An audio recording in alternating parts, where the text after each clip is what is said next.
Hey folks, welcome back to the channel. This video takes off right at the end of the last video, and I'll put a link at the end of this one in case you didn't see it. But that little chunk right there that I just loaded up on the deck, it's a pretty small piece of wood. We had cut that off the last log because there was just too much taper in the log.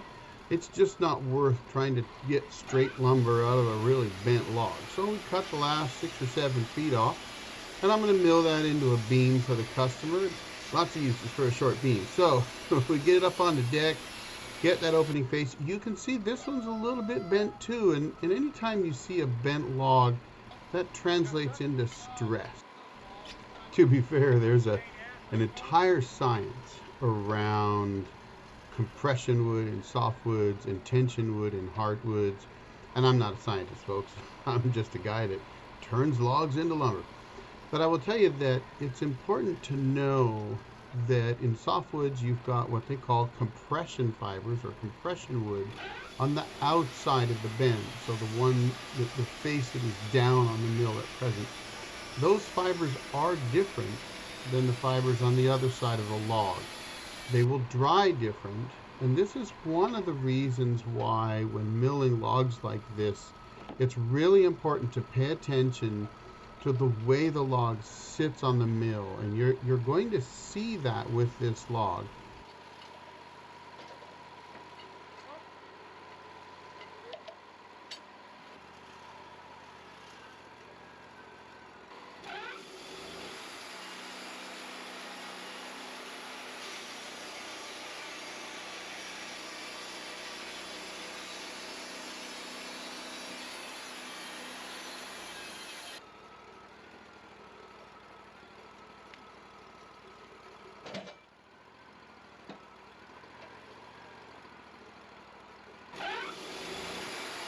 Right now, we just turned it 90 degrees.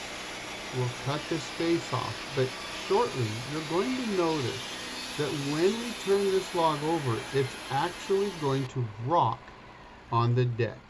And that, folks, is caused by stress.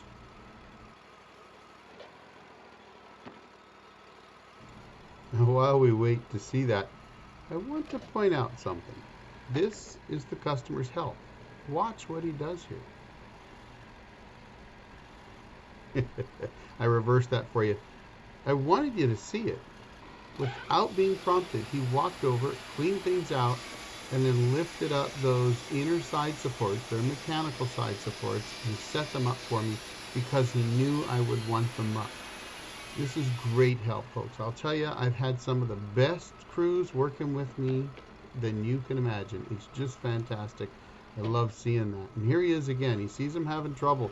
Short logs are a little tough, a little challenging to roll sometimes. Between the log clamp or the log roller, they just don't roll well. Now watch. Did you see that right there? You'll notice that when he pushes down on the cant, it actually shifted on the deck and it rocked back and forth. That's because the stress in the cant caused it to flex.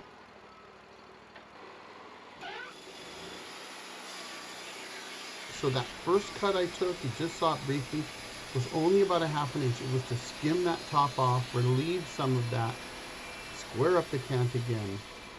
And believe it or not, that's all I had to do to relieve just enough that I never had that problem again. You'll see I flip it here, it doesn't rock. You can go ahead and mill it.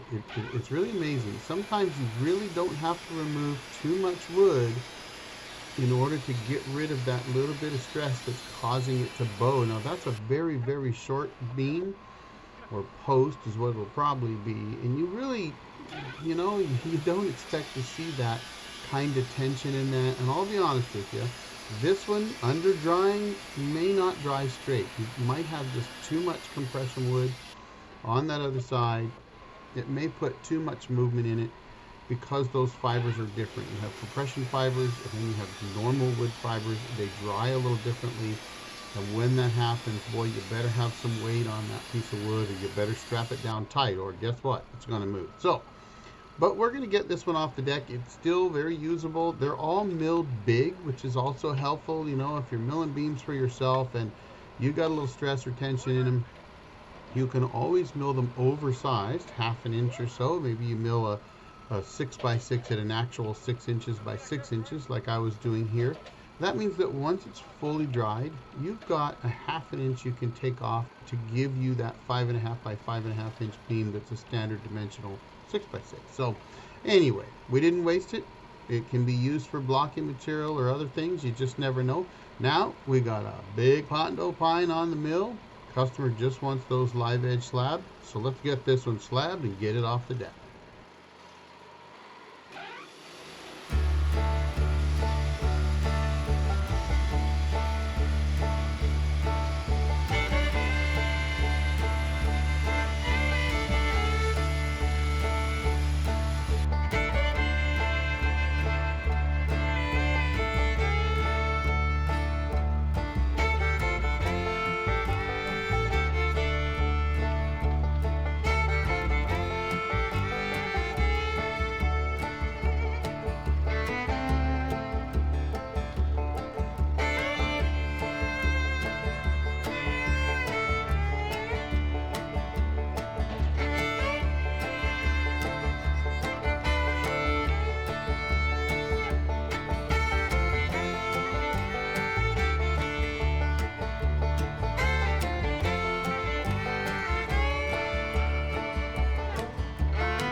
All right.